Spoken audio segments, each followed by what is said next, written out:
여러분 안녕하십니까? LH 토지주택공사 직원들의 땅 투기 의혹에 대한 합동 수사는 오늘도 계속됐습니다.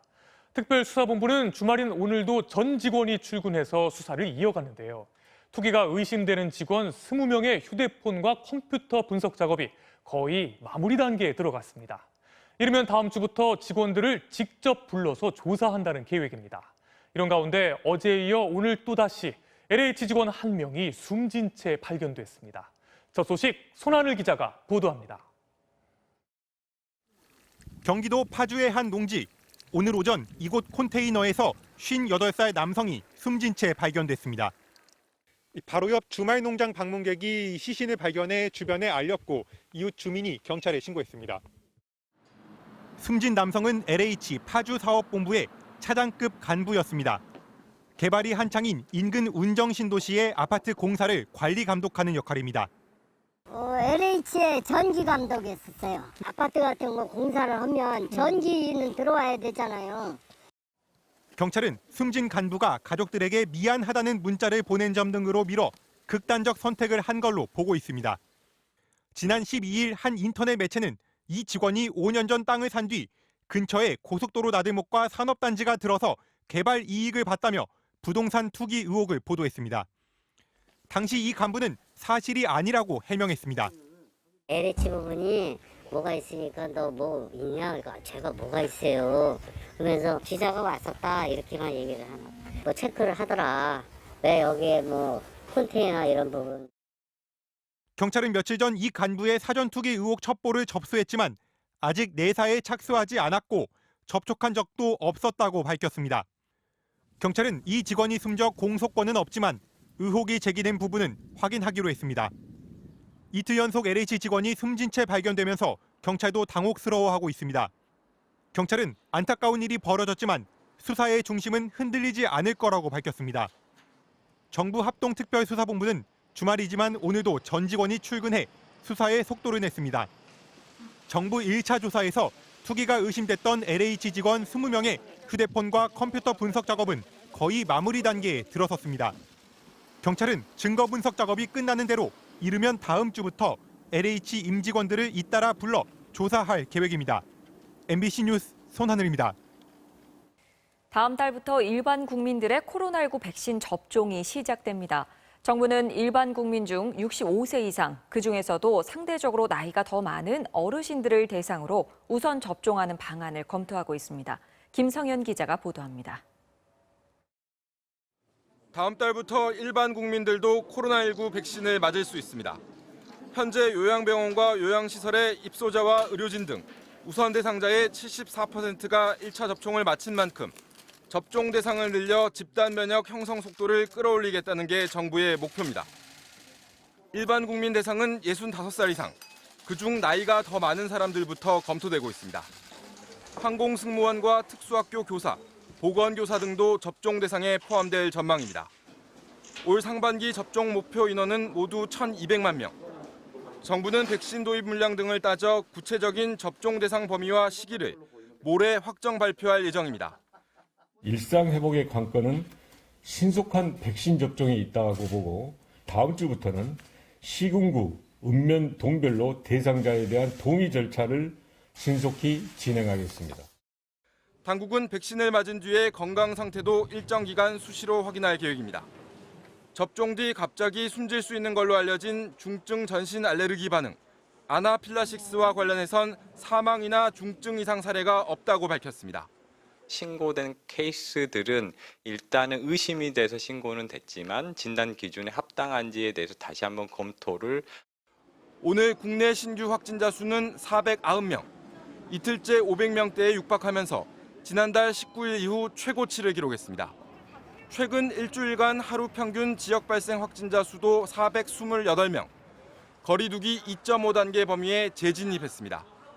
집단 감염이 급속도로 확산되고 있는 경남 진주 목욕탕에선 40명이 추가돼 모두 132명으로 늘었습니다. 특히 우선 접종 대상 기관인 경기 용인시 한 요양원에서도 4월 새 확진자가 11명째 나왔습니다. 당국은 백신 접종 뒤에도 면역 효과를 기대하려면 시간이 걸린다며 백신을 맞은 사람들의 방역수칙 준수를 거듭 당부했습니다. MBC 뉴스 김상현입니다. 오늘 아침 서울 마포의 한 호텔에서 불이 나 투숙객 50여 명이 대피하는 소동이 벌어졌습니다. 불은 호텔 지하에서 시작됐는데요. 직원 1명과 투숙객 2명이 병원에서 치료를 받고 있습니다. 정상빈 기자입니다. 호텔 지하주차장 출입구에서 검은 연기가 계속해서 뿜어져 나옵니다. 오늘 아침 8시 40분쯤 서울 마포구에 있는 한 호텔 지하에서 불이 났습니다. 불이 나자 호텔에 화재 경보음이 울렸고 투숙객 50여 명이 놀라 대피했습니다. 놀라고 막 긴장되고 하는 와중에서 일단은 살아야겠다는 생각으로 다들 대피를 했던 것 같습니다. 불을 끄려던 직원 1명이 화상을 입었고 투숙객 2명은 연기를 마셔 병원에서 치료를 받았습니다. 일부 직원들은 미처 대피하지 못한 객실을 돌며 문을 두드려 화재 사실을 알렸습니다.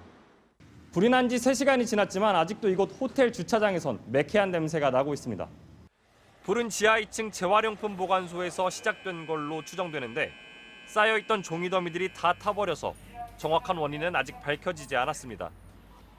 4.5톤짜리 트럭이 무서운 속도로 교차로를 내달리더니 결국 전봇대를 들이받았습니다. 충돌 소리에 길을 건너던 행인이 깜짝 놀라 돌아봅니다. 트럭이 전봇대에 부딪힌 충격으로 파편이 여기저기 튀면서 주변 상점 창문과 차량 7대가 부서졌습니다. 트럭 운전자는 다리를 크게 다쳐 병원으로 옮겨졌습니다. 건물이 흔들릴 정도로 소리가 컸고요. 창문이 다 깨졌습니다. 엄청 놀랐죠. 경찰은 사고 당시 브레이크는 작동하지 않았고 졸음운전이나 차량 결함 가능성 등을 조사할 예정이라고 밝혔습니다. 오늘 아침 7시쯤 충남 홍성 단독주택에서 불이 나 집주인 70대 최모 씨가 숨졌습니다. 소방당국은 나무 보일러에서 불꽃이 튀어 주변 장작으로 번진 것으로 추정하고 정확한 화재 원인을 조사하고 있습니다. MBC 뉴스 정상빈입니다. 미얀마의 상황은 갈수록 심각해지고 있습니다. 밤사이 군경이 가정집을 돌며 시민들을 체포하고 이에 항의하는 시위대에 총탄을 발사해 어제 하루에만 8명이 더 숨졌습니다. 이런 가운데 미얀마 폭력 사태를 규탄하며 우리나라 스님들이 오체 투지에 나섰는데요. 현지 시민들의 감사 메시지가 쏟아졌습니다. 손영 기자입니다. 어젯밤 미얀마 양곤의 한 주택가. 군인과 사복경찰들이 한 남성을 집에서 끌고 나오더니 곤봉뿐 아니라 주먹과 발길질을 하며 무차별 폭행합니다. 심야 시간 시민들의 집을 수색해 시위에 참여한 사람들을 연행하고 있는 겁니다. 불법 체포된 사람들을 풀어달라고 항의하는 사람들에게 경찰은 또다시 총을 발사했습니다.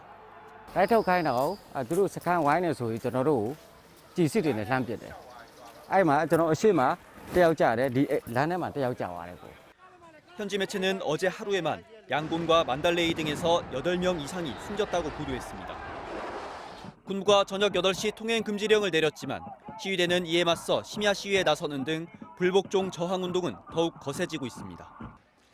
유엔에 직접 개입을 요구하는 내용의 카드 섹션을 펼치는가 하면 우산 시위, 세 손가락 그림 방패 등 시위 방식도 다양해지고 있습니다.